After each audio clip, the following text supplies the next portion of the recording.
자, 오늘 말씀은 어떤 말씀? 내 그릇을 씻어요. 누구의 그릇을 씻으라고요? 자, 전화님 질문 한번 해봅니다. 나는 집에서 부모님을 도와 설거지를 해본 적이 있다.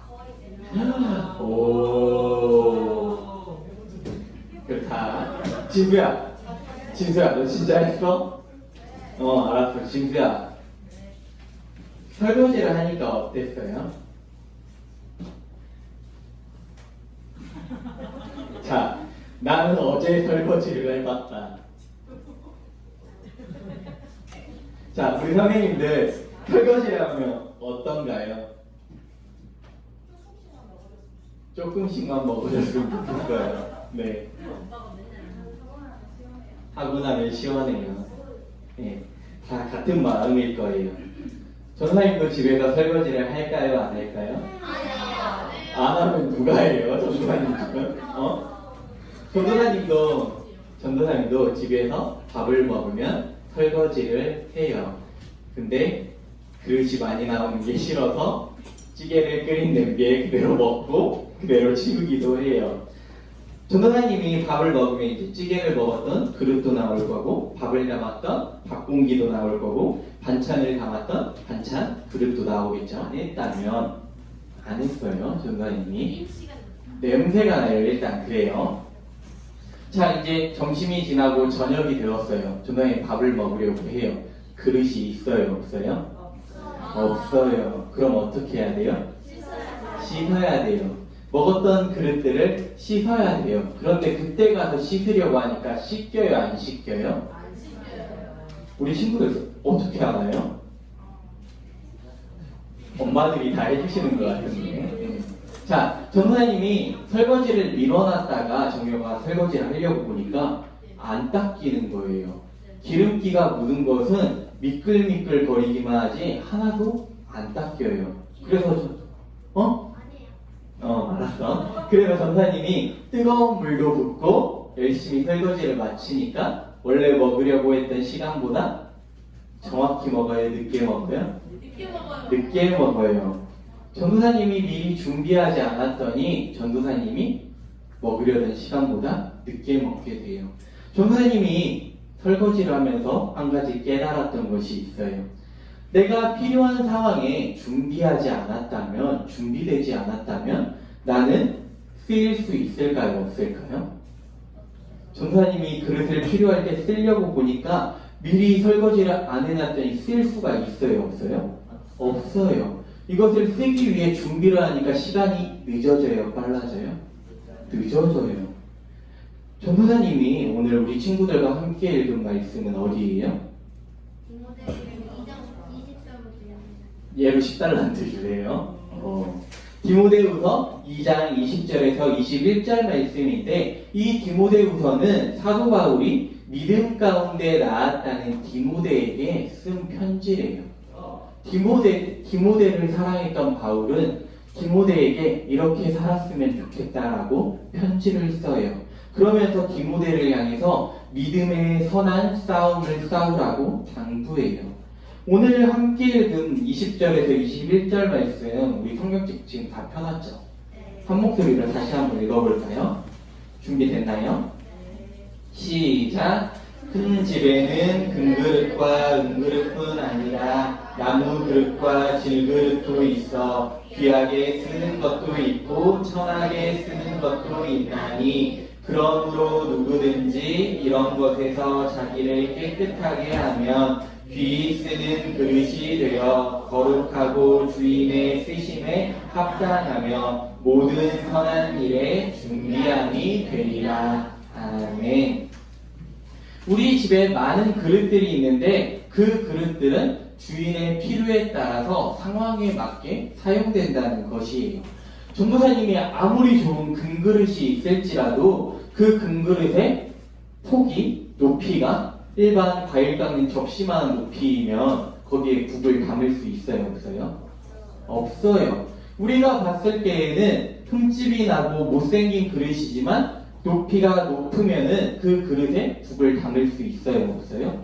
있어요. 우리가 보았을 때에는 예쁘지 않아서 쓰임받을 수 없다고 생각했는데 필요에 따라서 상황에 따라서 주인은 사용한다고 이야기를 해요.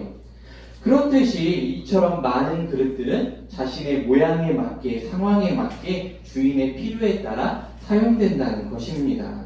그래서 사도 바울은 이처럼 우리도 그릇들처럼 필요에 따라 상황에 맞게 하나님이 사용하실 수 있도록 준비해야 한다고 해요. 전도사님이 밥을 먹기 위해 미리 그릇들을 준비하는 것처럼 우리의 삶도 하나님께서 어떻게 쓰실지 모르기 때문에 우리는 날마다 하나님께 쓰임받을 수 있도록 준비하며 살아가야 한다는 것이에요. 우리는 먼저 어떤 준비를 해야 하냐면 첫 번째로 전도사님이랑 따라서 한번 읽어봅시다. 목소리를 낮춰서 정욕을 떠나 의를 따라가야 합니다. 디모데후서 2장 우리가 함께 읽었던 말씀 뒤에 22절 말씀을 보면 이렇게 말씀하고 있어요. 또한 너는 청년의 정욕을 피하고 주를 깨끗한 마음으로 부르는 자들과 함께 의와 믿음과 사랑과 화평을 따르라 라고 말씀하고 있어요. 자, 정욕이라는 단어를 전사님 사전에서 찾아보니까 쾌락을 추구하는 무절제하고 감각적인 욕망을 말한대요. 즉 내가 가지고 있는 욕심에 대해서 말을 한대요. 근데 성경에서 오늘 말씀에서는 우리가 그 욕심을 버리고 의를 따라가야 한다고 말하고 있어요. 성경의 대표적인 인물 중에 한 사람인 요셉은 이와 같은 삶을 살았던 사람이에요. 우리 친구들 요셉 기억하나요? 요셉에 대해서 말할 수 있는 친구들. 예루. 총리였죠. 또 영선이.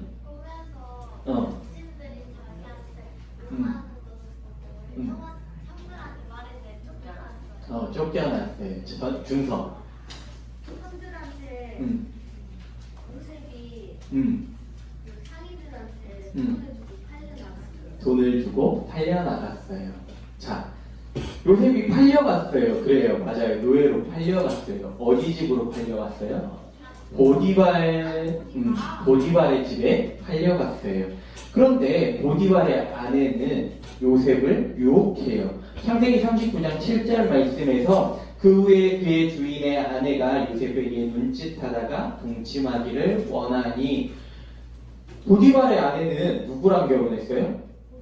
보디발이랑 결혼했어요. 그런데 그 보디발의 아내가 요셉이랑 데이트를 하고 싶대요. 요셉이랑 만나고 싶대요. 말이 돼요? 안 돼요? 안 돼요. 요셉이 요셉한테 내가 돈 좀 줄게, 나랑 데이트 좀 하자 라고 이야기를 했을 때 요셉은 어떻게 해야 돼요? 거절해야 돼요. 자, 100만 원을 준대요. 해야 돼요? 1000만 원을 준대요. 해야 돼요? 1억을 준대요. 해야 돼요? 고민돼요? 우리는 이와 같은 사람들이에요. 그런데 요셉은 어떤 것이 중요한지 알았던 사람이에요. 그래서 하나님 보시기에 그것이 죄가 되기 때문에 어떠한 것도 바꿀 수 없기 때문에 요셉은 그 자리를 거절하고 피해요. 그랬더니 보디발의 아내가 나쁜 마음을 먹고 요셉이 자신을 괴롭히려 했다면서 오히려 그를 억울하게 감옥으로 보내요. 얼마나 잘생겼으면. 정혁아, 요셉이 억울하게 감옥을 들어가면 삶이 어땠을까요? 완전히 허무했을 것 같아요.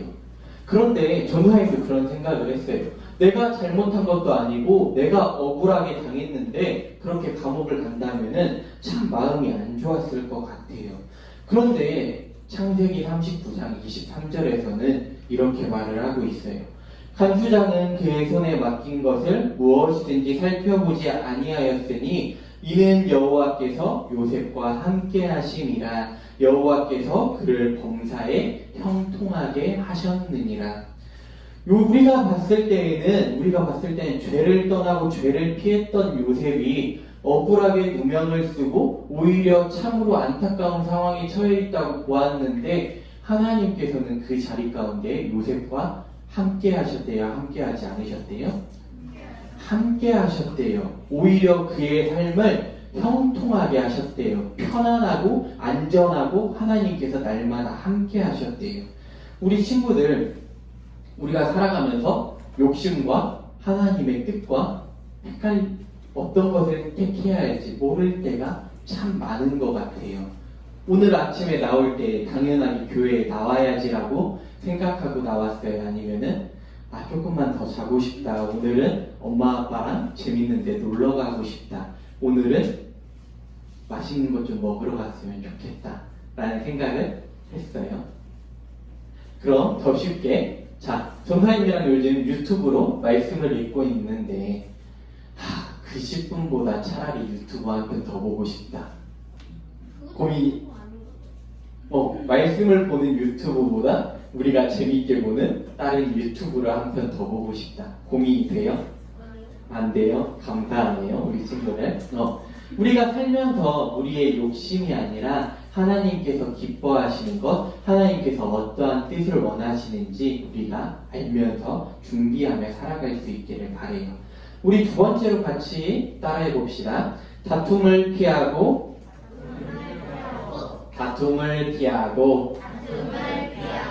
온유해야 합니다. 이제 23절과 24절 말씀에서는 이렇게 이야기를 해요. 조사님이 23절 읽을 테니까 우리 친구들이 24절 읽어봅시다.